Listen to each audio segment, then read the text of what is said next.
देखो, generated in the books of 18 number, generated in the books of Rajkumar, और ये timber merchant है। ये क्या है? टिम्बर मर्चेंट, मतलब लकड़ी का व्यापारी, टिम्बर मर्चेंट है।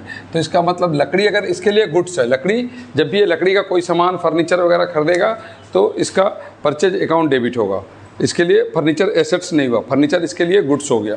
ठीक है, ये बोलने का इसका मतलब यही है कि श्री राजकुमार ए टिम्बर मर्चेंट।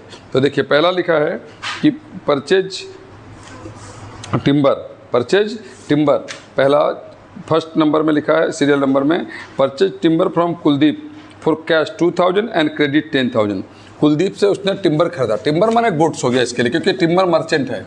एक नंबर में यहाँ पर सीरियल नंबर है, डेट नहीं है, तो यहाँ पर परचेजेज अकाउंट लिखेंगे। परचेजेज अकाउंट गुड्स हो गया। आप जिस चीज़ का बिजनेस करेंगे वो आपके लिए गुड्स है। टू कैश, और टू जिससे खरीदा उसका नाम, किससे खरीदा? कुलदीप कुमार से खरीदा। 2000 का और 10,000 का। 2000 का कैश में खरीदा और 10,000 का कुलदीप से क्रेडिट में खरीदा। टू कुलदीप कुमार, मतलब कुलदीप कुमार को बाद में पे करेंगे। टोटल 12,000 रुपया। टोटल कितना हो गया? 12,000 रुपीज़ हमको पे करना है। 12,000 हमको पे करना है। 2,000 कैश में एंड 10,000 फ्यूचर में बाद में कुलदीप को देंगे। बिंग टिम्बर परचेज, नार्सन में लिख देंगे कि क्या कर दें। Being timber purchase for cash and credit, ये अपना मन से लिख दिया अपना नार्सन। आपको नहीं तो पूरा लिखे, timber purchase from Kuldeep Kumar and cash and credit, ऐसा लिखिए। ठीक है, नेक्स्ट है ये number 2, paid to Kuldeep Kumar in full settlement 9,950। Kuldeep Kumar को कितना देना है? 10,000। 2 नंबर में क्वेश्चन में बोला कि पेड टू कुलदीप कुमार, तो कुलदीप का डेबिट कर लेंगे। Kuldeep Kumar account debit, Kuldeep Kumar account debit to Kuldeep Kumar account debit. कितना पे करना है? 10,000। पहले बात समझ लो।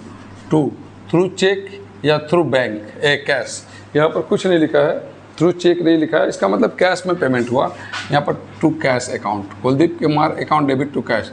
To discount received account, discount received account, discount received account. Cash कितना? 9,950, 9,950।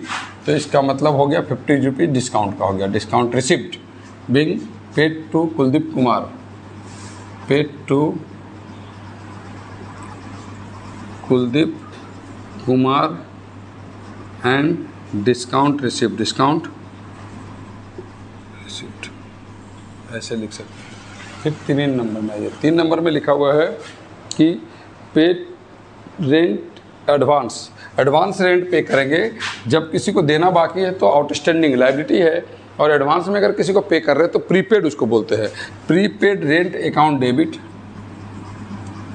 Prepaid rent account debit to prepaid rent account debit to rent account, prepaid rent account debit to rent account being rent paid in advance, rent paid in advance.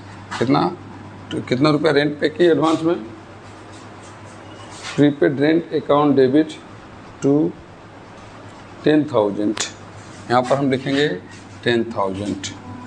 Paid rent, prepaid assets होता है, जैसे इसके पहले बताए थे पिछले question में कि आउटस्टैंडिंग रेंट और वेजेज एंड सैलरी आउटस्टैंडिंग था, तो वो क्रेडिट लिखे थे। क्रेडिट मतलब बाद में देना है, क्रेडिट का मतलब बाद में देना है, और इससे अभी तक मेरा काम नहीं कि इसलिए प्रीपेड बोल रहे हैं इसको। ठीक है, 4 नंबर आइए। 4 नंबर में क्या लिखा है? Machine purchase. 4 नंबर लिखा है, अच्छा ठीक है, इसको मिटा देते हैं। लिखा है कि purchase machinery for 10,000 by cheque and carriage 2,000 and installation charge 1,000 paid in cash. इस पिछले क्वेश्चन में भी था, मशीन खरीदा इसने, मशीन अकाउंट डेबिट, पहले ऐसे लिखो, मशीन अकाउंट डेबिट। मशीन का अमाउंट इसने to bank through cheque payment किया, तो टू बैंक 1 लाख रुपये इसने बैंक से पेमेंट किया, 1 लाख रुपये इसने बैंक से पेमेंट किया, और बाकी क्या बोला कि by cheque and carriage 2000 and installation 1000 paid by installation 1000, 2000 और 1000 थ्रू कैश पेमेंट किया, थ्रू कैश। तो कैश अकाउंट, बैंक अकाउंट और कैश अकाउंट 2000 1000 टोटल 3000 पे किया। यहाँ 1 लाख, ये पिछले क्वेश्चन में बताए थे कि अगर जो भी एसेट्स के साथ जो भी एक्सपेंसेस होगा सब उसमें ऐड करेंगे। एसेट्स के साथ अगर एक्सपेंसेस कुछ भी होगा तो उसमें ऐड करेंगे। एक एसेट्स के साथ एक खर्चा हुआ उसको ऐड करके लिखे। लेकिन मोड ऑफ पेमेंट यहाँ पर बोला कि मशीनरी का अकाउंट, मशीनरी को जो है थ्रू चेक पेमेंट किया और जो इंस्टॉलेशन चार्ज है, कैरेज है, वो कैश में पेमेंट किया। बिंग परचेज मशीनरी, नारेशन लिखेंगे बिंग परचेजेज मशीनरी, बस इतना लिखने से भी चलेगा। और नहीं लिखे पेड कैरेज एंड सब, वो सब भी लिखने से चलेगा, ठीक है। और उसके बाद आइए तो 5 नंबर में purchase goods 50,000 and from Govind and sold to Manohar 65,000। देखो 5,000 में 5 नंबर में 2 एंट्री होगा। पहले वो गोविंद से परचेज किया, purchases account debit to Govind account, purchase account to Govind account 50,000 to Govind account. एक ही क्वेश्चन में लिखा हुआ है। एक परचेज का एक ही साथ एंट्री नहीं बनेगा, दोनों 2 चीज़ें है। परचेज किया फिर सेल किया, तो परचेज का अलग बनेगा पहले 50,000, यहाँ नार्सन होगा simple. Purchase goods from Govind, purchase goods from Govind हो गया। और उसी 5 नंबर में बोला कि गुड सोल्ड कर दिया, किसको? गुड सोल्ड किया मनोहर को 65,000 में।